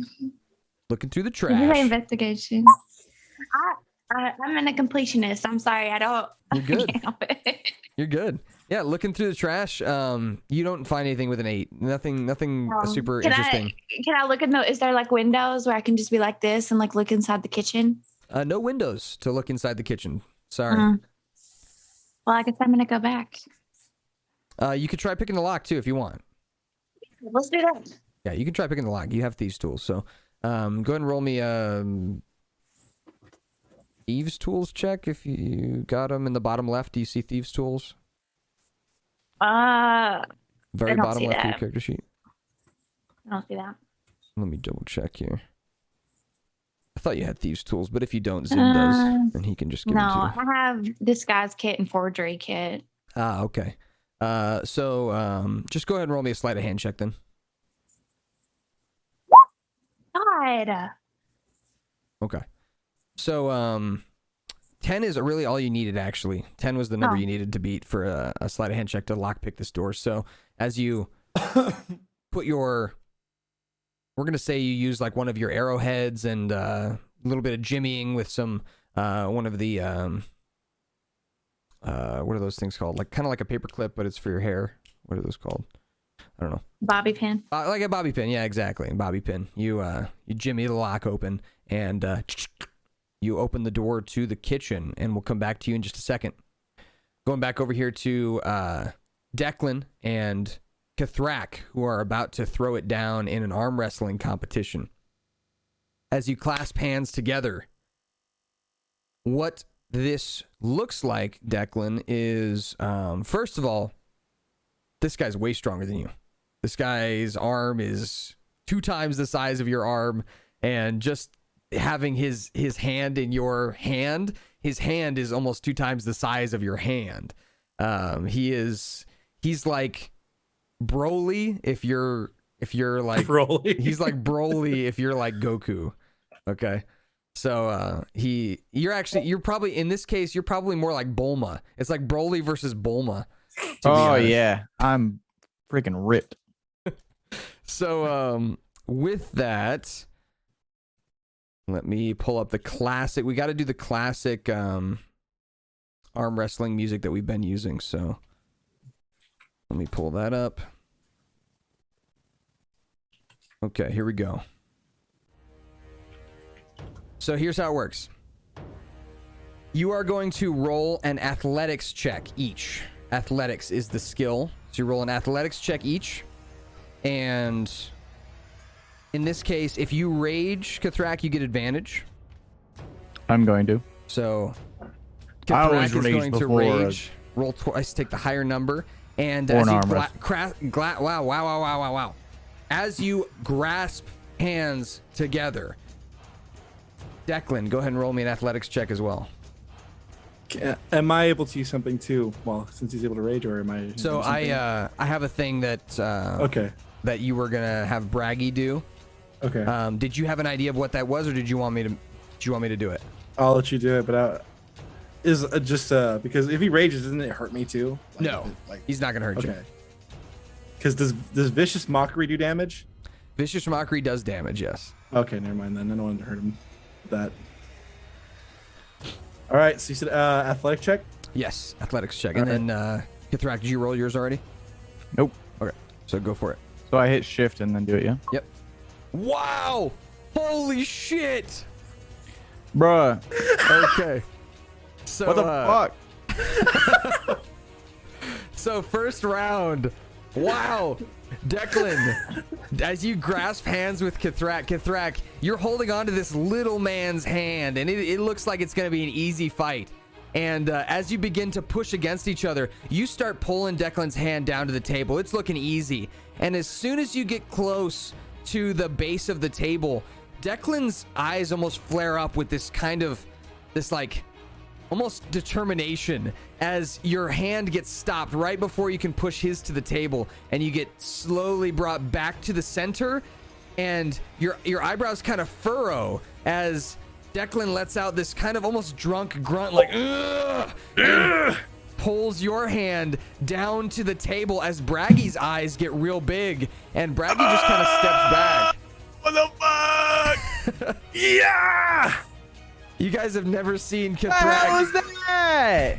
Pox takes a look at the sarsaparilla and just kind of puts it down. Pox.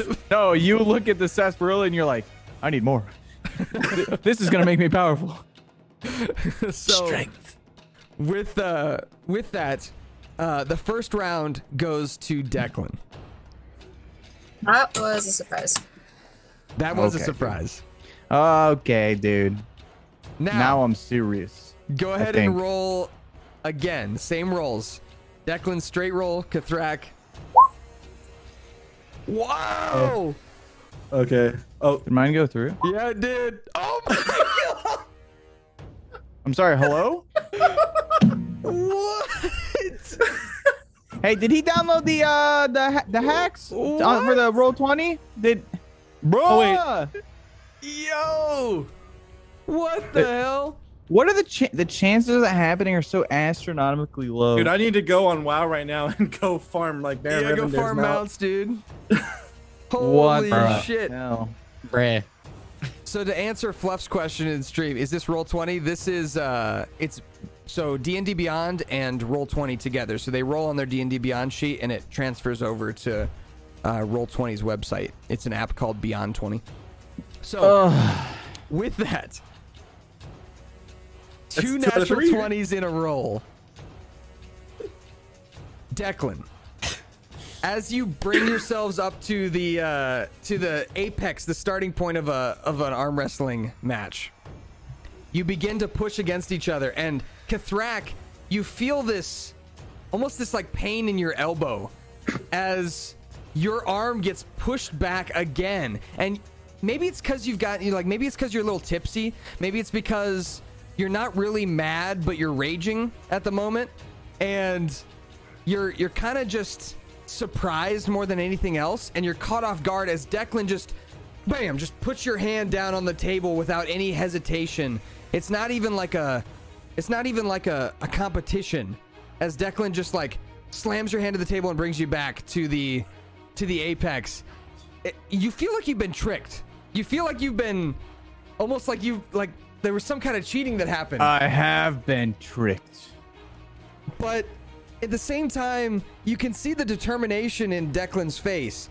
Go ahead and roll me an insight check, Kathrak. Roll me an insight check.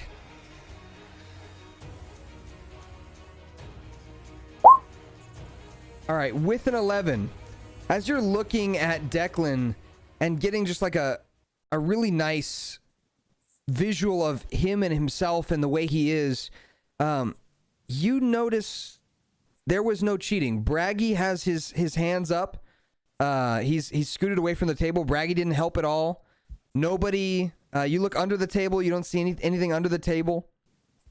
You lost fair and square. Interesting. Me as the DM put my hand on his shoulder, in a very intimidating way. I said, "You fuck at arm wrestles, my guy. Well done." I look at Kithrak and say, "I got an idea now. 2 more." Jenkins says, 2 more sarsaparillas. Yes. Down. You got it, Declan. Damn, I got hustled. He brings out the sarsaparillas and we clash our drinks together. We down them. You gotta do the Constitution again, right? Yes, go for it. Roll your Constitution saves, please. Oh, I got 2, right? Yeah, you rolled 2. I see 2 of them there. I see a 16 and a 5. You may have just accidentally double-clicked it, but I see both of them there. Okay. So, both of you down your drinks just fine. It goes up by 3 each time. So last time it was 13. This time it's 16. So you just barely make it, Declan, as you both down your drinks and slam the glasses onto the table. As Jenkins says, "Please don't slam the glasses." And at this point, we both throw the bottle cap. Shut up, Jenkins! Ding, ding. Both bottle caps bounce off Jenkins' And he head. says, "Thank you." You tough son of a bitch. I know. Braggy says, "So you, I don't know, but in my opinion, I feel like there should be some compensation. You were pretty tough coming up here trying to challenge him to an arm wrestling competition." But he challenged me to a drinking competition first. I guess Where's you're my right. compensation? I guess you're right. I'm just salty y'all are cheapskates. Listen, if I had more cash, I would have thrown it your way. Fair enough. To be fair, Braggy, it wasn't a competition of drinking. It was okay. It was a competition. Right. Yeah, why don't you drink some water there, Declan? There's water in this drink, so cheers. Yeah, in the ice cubes, maybe. Yeah, he kind of bumps you a little bit and takes a sip of his own. And at this time, we're gonna flip back over to no. Can I make myself invisible while I'm in here? Yeah. Okay. Can you make yourself invisible as you open the door? Yes, I'm going to do that. All right, go ahead and mark that off. And as you enter into the kitchen, so here's what you see first. First, it's very light and lit up in this kitchen. You smell and hear the sound of sizzling meat, and you see a big pot of soup that is cooking on one of the ovens. It is in a rectangular shape back here, so it is like your classic restaurant kitchen. Around the edges are a few different ovens and stoves that have things cooked on them. In the middle of the kitchen is like an island that has different ingredients and things like that on it, and spots for silverware and plates and all that kind of stuff. Bunch of different cabinets and shelves and all those kinds of things. And back here on rails, you see 2 Jenkins, both cooking different things. So one Jenkins is stirring the pot of soup. The other Jenkins is searing what looks like a steak on a pan. And you notice him slide the steak off the pan and under a heating lamp. And they don't seem to notice you, but one of them does turn around towards the door and says, "The door is open," and moves its little body on the rails towards the door, reaches out and shuts it, and then immediately rolls over to a spot where there's a broom and sweeps up the sand that came in and pushes it to the corner. Okay. I mean, could I? Yeah. So, back here, few things. One thing you notice is the cabinets are mostly have like those little glass windows in them, so you can see what's inside. So a lot of them have like your classic spices and shit like that. But there are a few cabinets that are locked. One cabinet looks like it is locked with a keypad on it, like a number keypad, and one looks like it's just regular lock. Like when you tug on it a little bit, it just doesn't open. It looks like it's got a little keyhole. For the most part, looking around, you don't see any keys hanging on any walls like you saw in the garage from before. In this case, the keys are probably on one of the Jenkins in one of their aprons back here. Okay, so there's not really much I can do back here. Up to you.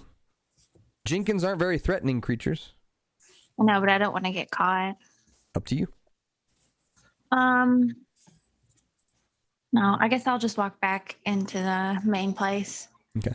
Do you want to go back out the way you came, or do you want to go through the kitchen? How close is the sheriff's place from here? The sheriff's place?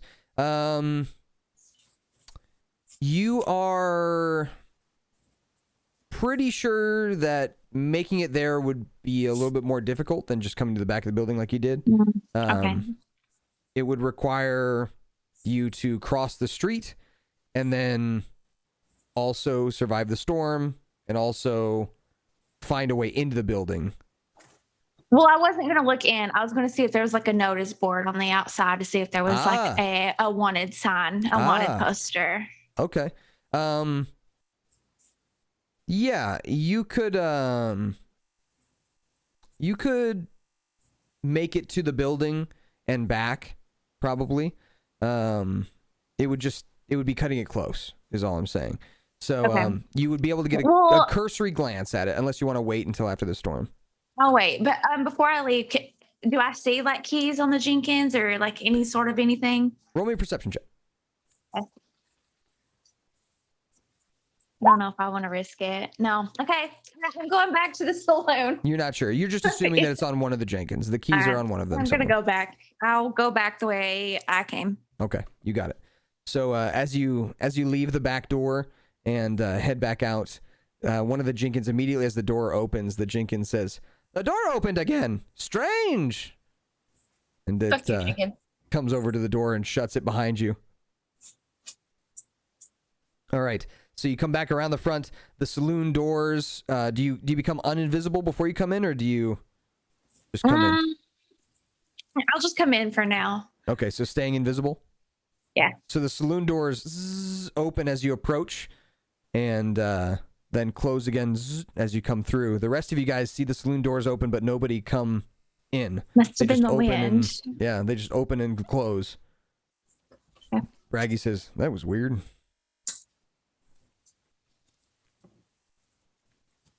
So I'm just gonna work around and when it comes time to wear off, I'll like go somewhere. All right. So yeah, you've got probably 40 more minutes on it. So it lasts for an hour, so you got time. With that, the rest of you guys sitting around the bar, drinking, enjoying each other's company, getting to know each other a little bit. Declan, Braggy leans over and says, "All right, so what we know is there's a large one with fur. We know that one of them has a big cat that they bring with them. Nice. And we know that one of them is a short dude with tattoos all over his face. And we got 3 of them right here in front of us." I lean to Braggy. I wasn't paying too much attention. Were you keeping an eye on the one that disappeared? No, I was not. Well, you're doing a great job now, aren't you? Well, he kind of scratches his head, and I'm going to roll a stealth check. Declan, I want you to roll a stealth check. And Pox, Kathrak, Nara, Isabella, and Zim, go ahead and roll perception checks.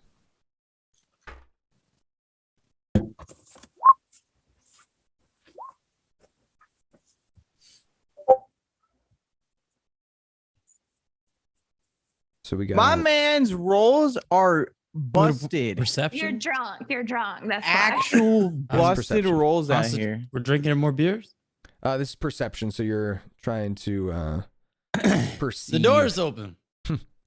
So That was weird. you guys see that Braggy and Declan are whispering, but you're not sure of what. But they do keep glancing over at you guys.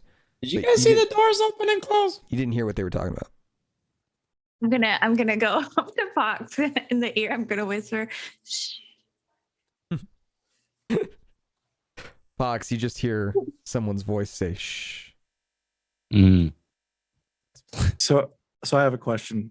Mhm. So there's wanted signs on the walls, right? So in here, there are no wanted signs in the saloon. Okay. as they try to keep it pretty family friendly. For the Okay. most part. Are the wanted because I had to ask this, are the wanted signs actual wanted signs, or are they like, for the park or the like area? You know what I mean? Yeah, good question. Because that way I can be like, do you think that they think the wanted signs are real kind of thing, or it's like they don't know that's just a family that just took a photo. Right. So the wanted signs in this area, from what you've seen, are like usually like historical pieces of the park type thing, pieces of the illusion. They'll be of like famous Okay. people, like Billy the Kid wanted. It's Okay. It doesn't usually have people that are real. But in this case, you have seen some wanted posters in this area, and even closer to Spartanomia, you have seen some real wanted posters that don't have images, but just descriptions of people. And in this case, you've also heard things about people like this.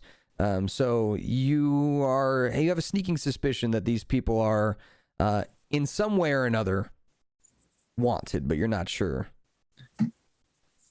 Just a suspicion.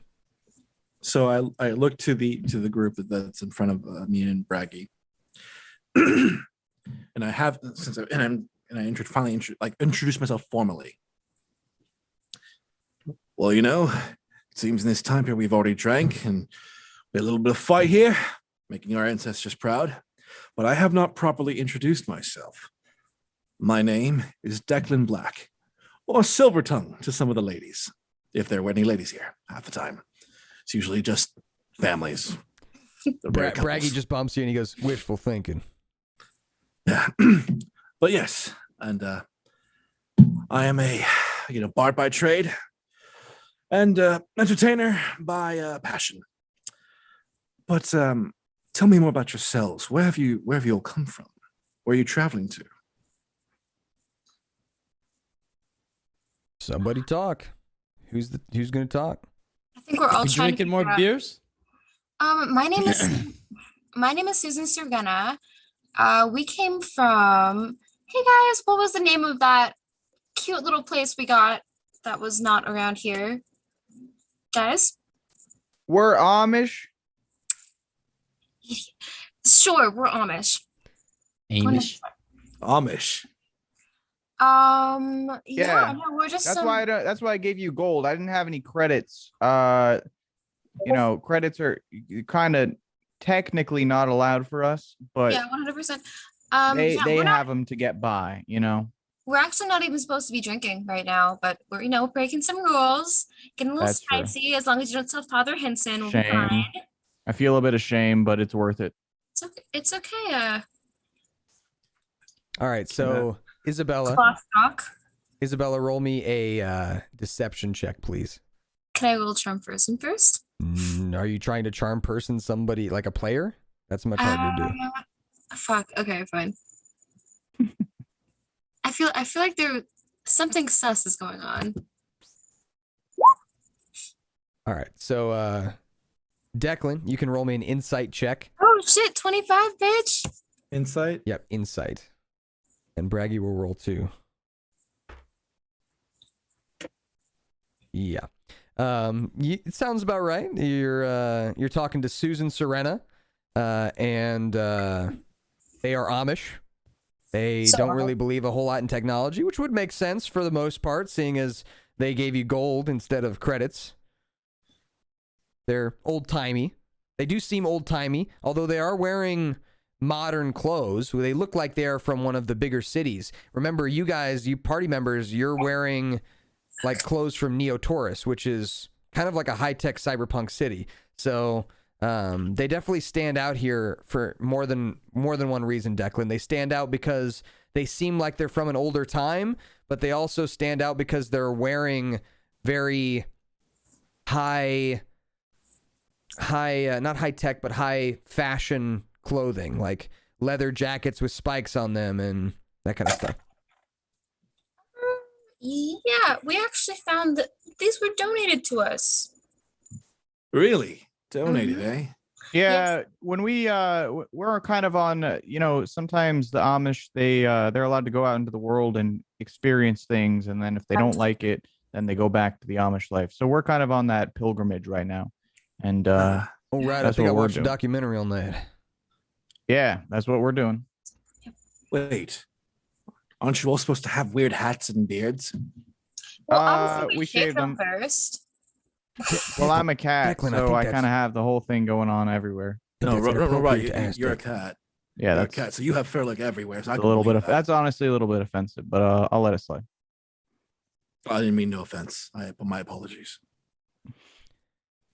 How do I do the payout for the prediction? Give me a second.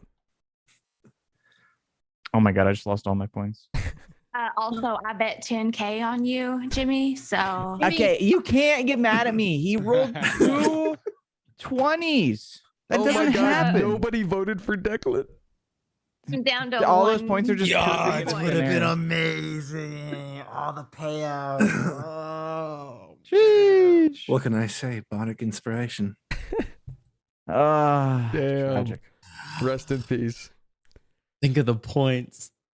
No. So- no. All What right. was the spread on Declan's payout, man?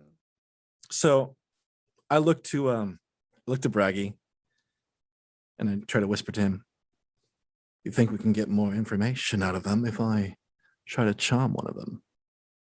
Raggy says, they don't really seem like the type that I'd want to charm. They kind of outnumber us. What if we fuck it up? God, that's right. Might end up like last time. That was not fun. Not to mention, we don't even know what they're wanted for. We just heard through the grapevine that they were coming through and that they were dangerous. We haven't confirmed that they're exactly those people. I mean, they could just be a band of idiots. True, Like true. us. Like us. By the way, why haven't you kept track of where any of them are? Can I hear this going on? Can I hear them talking? No, I don't think so. Did you roll yeah, you already rolled your perception for this particular thing. So I'm keeping the whispers the same stealth that they rolled before. Okay. So, Okay. the roll to beat was Jay had, let me see here. It was 19 and the highest perception was did you roll for I had that? 16. I had 16, yeah. For my perception? Or no, I roll for Uh, insight. I didn't roll perception. Yeah, oh I yeah. rolled yeah. insight. I rolled stealth. No. Stealth is 19. Yeah, stealth is 19. That's the number we were looking at. Okay. So yeah, with that, none of you guys rolled quite high enough. Let me roll for Zim because I didn't actually roll for Zim. Okay. So Zim, in your head, whip tracks, Nara. Zim says, Oh, I think they're talking about us being wanted. I thought I heard something like that. Oh, God. Jay, just so you know, Zim is the only person who's not here right now. He's played Okay. by Improv Blake. He's one of the other players. Okay. He's the one that I mentioned was, well, your buddy mentioned that there was a short one with tattoos all over his face. That's the Yeah. one that I was talking about. Okay. So he's real short, like 3 foot tall, and he's got all these like tribal looking tattoos all across his face and pointy ears, gray skin, real deep voice for someone his size. All right, so yeah, he says that in your head, Nara. Okay. Did you find anything when you went out? Sir.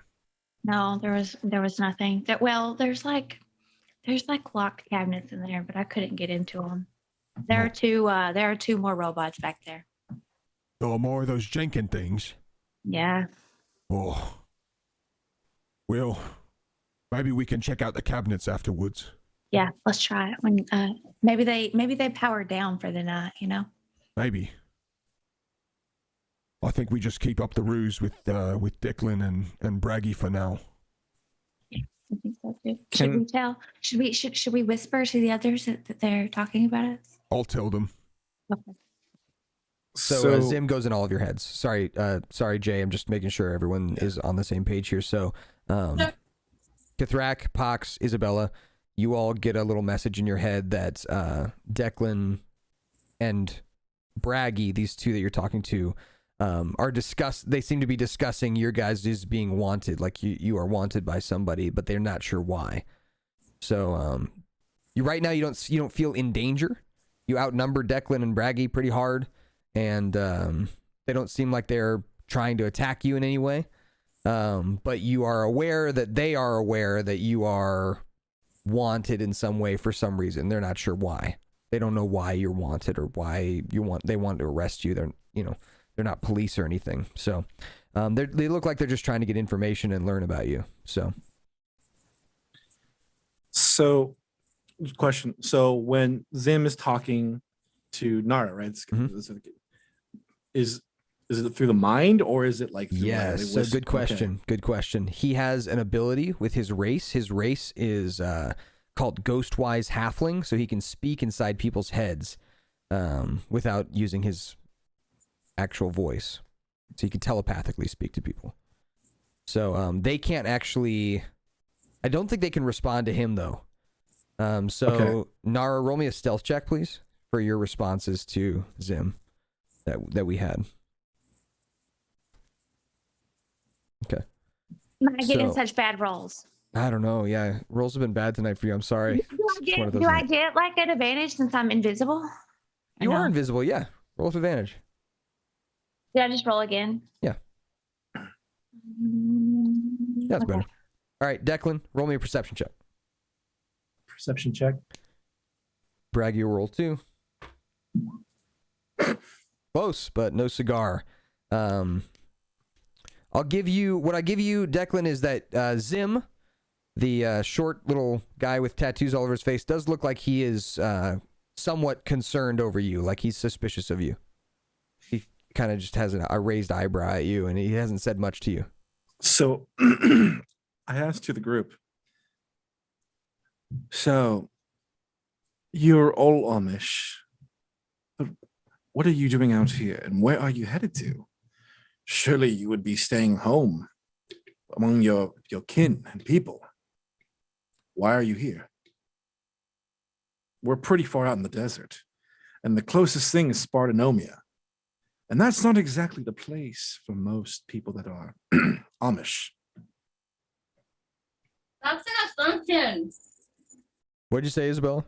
Can't hear you. That's an assumption, bro. I'm feeling a little bit. We are trying to experience the world while we can to see if we want to go back to the Amish lifestyle.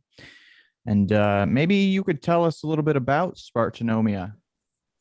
Well, if you have information to offer. Well, as the saying goes, what happened in Spartanomia stays in Spartanomia. Good hot wings, though. Real good hot wings and good drinks and hot women and a lot of fighting. You'd be good there, Kithrak. I would. You could probably fight in the arena and probably make some good money. I normally just wheel a barrel, but maybe I will try it. Hey, you never know. I think all y'all would have a place in Spartanomia. I think y'all would have a place there. Yeah, you seem like the kind of folk who are fun, down for anything. So I just decided to kind of be a bit upfront and ask a blunt question. Are you guys sure you're Amish? Because are you guys really Amish? Because we've been hearing some word on the street here that sorry, I'm losing the accent. We've been hearing word on the street that some less than desirable people were coming our way. Now, I have nothing against Amish people, but you wouldn't be less than desirable people now, would you? Depends on You guys what see that kind door of open? people you desire for your company. Mm. What kind of person are you, Declan? Kind of person am I? I'm a person that loves simple things and peaceful things. Do you have any allegiances? My allegiance is to my mate over here, Raggy, and to making memories with new friends and old. We don't really go for superiors and bosses and the like. I mean, Neither do we. surely, everyone here has some type of allegiance here and then that comes through the town to Brazil, and I don't really care for much of that stuff. I've known that he's been around most of my life. Don't really care. I just do know that if you do say something publicly, most people tend to disappear. We've been seeing Raziel's not the kind of person you want to talk about too negatively. I once heard that he was playing a game with somebody. It was a game of chess. It's a game you play on board. There's a king and queen and all that. And he made the mistake of picking the wrong spot, and the person he played against vanished almost from existence. That's crazy. Sounds like a sore loser to me. He's the one who fucked up, and the other person got punished for it. That's what I hear too. But That's really wild. You might want to be careful about who you talk about that in front of. You guys used to have a bartender? So Jenkins looks like he is cleaning a glass and not really looking at you. But this conversation that you're having isn't happening like super loud either. You're not like yelling it across the bar. Jenkins read lips? Dude, this is like, how? No way. Dude, he's a robot. I don't know, man. I don't think we should be talking about any of this stuff in front of technology. So Braggy says, well, we got nothing against old Raziel, do we? No, we don't. We have nothing to say in the matter other than we don't care. Ain't our business. But, well, Declan, I was going to tell you, I was talking to some people on my last trip up to Main City, Spartanomia, last time I was up there. And we might be able to make some use out of some help. And these folks, well, if they're wanted by Raziel, maybe they could be of some use to us. Very true. Very true. I heard through the grapevine, same grapevine that told me about y'all, actually. Braggy kind of sits up and he flexes a little bit, his lightning tattoos, some sparks kind of travel between his hands as he rubs them together. He looks excited. He says, Declan, it's been a while since we made a lot of money, and these folks are pretty poor, as it seems. So, well, what I heard was one of the trains coming through this area. It's packing a lot of expensive materials. I'm talking robot parts. I'm talking credits out the wazoo. I'm talking secrets. And this train that's coming through, it's actually coming through tomorrow night. Maybe if we had a few extra hands, we could snatch some things off that train and make back our losses. What do you think, Declan? Sounds like in the good old days. It's been a long time since we hijacked a train. Yeah, it has. What do y'all think? Y'all looking to make some money and maybe some new friends? I'm down. We ain't trying to turn you in. I think we're gonna kind of like do a little huddle. Or actually, are we able to roll a check to see if they're lying first? Yeah. Roll an insight check. Let's start with that. Yeah, insight check.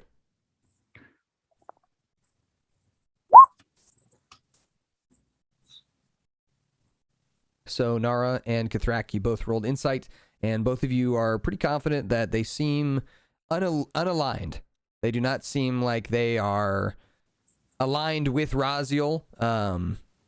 In fact, the person Braggy, the dwarf with the lightning tattoos, he seems almost adverse to Raziel for one reason or another. Maybe it's because he was wronged. Maybe it's because he just has a feeling. You're not sure, but he definitely seems like he's got, like, a little bit of a something against him.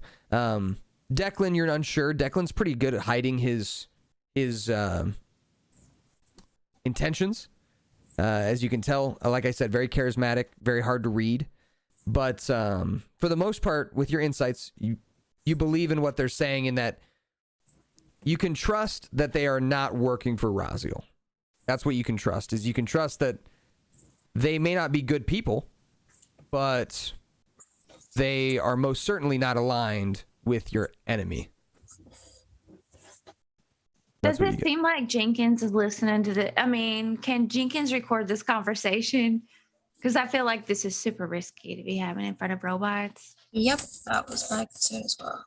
So as you're kind of thinking about this, you're unsure of the capabilities of a Jenkins. You're unsure exactly what it does, or if it even works for Raziel. You're unsure.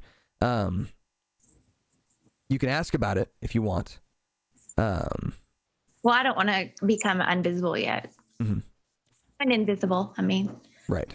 Well. So as you guys are huddling up, the night kind of is coming to an apex, a climactic moment of you kind of deciding on your next move here. You have not been given a lot of information on what you might get from this venture, but cybernetic parts sounds promising. At least you will know that the train has some kind of connection with the things that you're doing and the things that you're trying to find out. Money, not really a problem. You guys are rich. So that's the funny part, is that these two boys don't know that you're rich, but you guys are pretty wealthy. So money's not really something that would draw you to this.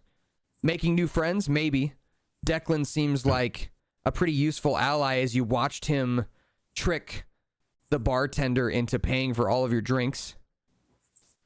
So he's also an entertainer, and it seems like he knows some magic. Braggy, you're unsure of. Seems like a brute force kind of dude, but maybe hot-headed, but seems like he might be useful in a fight.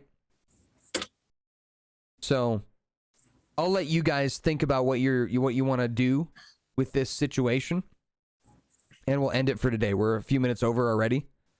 Okay. I know we started late, but I want to respect everybody's time. I told everybody we'd end at the 3-hour mark. I know we've only been playing for 2 hours, but that's because we started an hour late. So next week, we'll try and start on time with your decision. We'll pick up right there with what you guys decide and what you want to do. And we'll see what happens with the story of Declan, Braggy, and the town of Westriver. Sound good? Poggers. Thank you. Thank you. All right. No problem. I know it's not a super big cliffhanger ending, but can I I okay like do one thing before we end it then? Yes. So I speak to Braggy and Dwarf, because I can speak Dwarf. I forgot about that. And I tell him to take all of our bottles that we have in the plates at our table, and we move them all to the table where the one sleeping lizard person still is. All right. Well, I Sounds take good. the other ones to the bathroom, so they think that they did this. Sounds good. Sounds good. Right? You guys watch Declan and Braggy take their empty beer bottles and set them on the table with the lizard folk, and seems like they're pretty good at duping people. So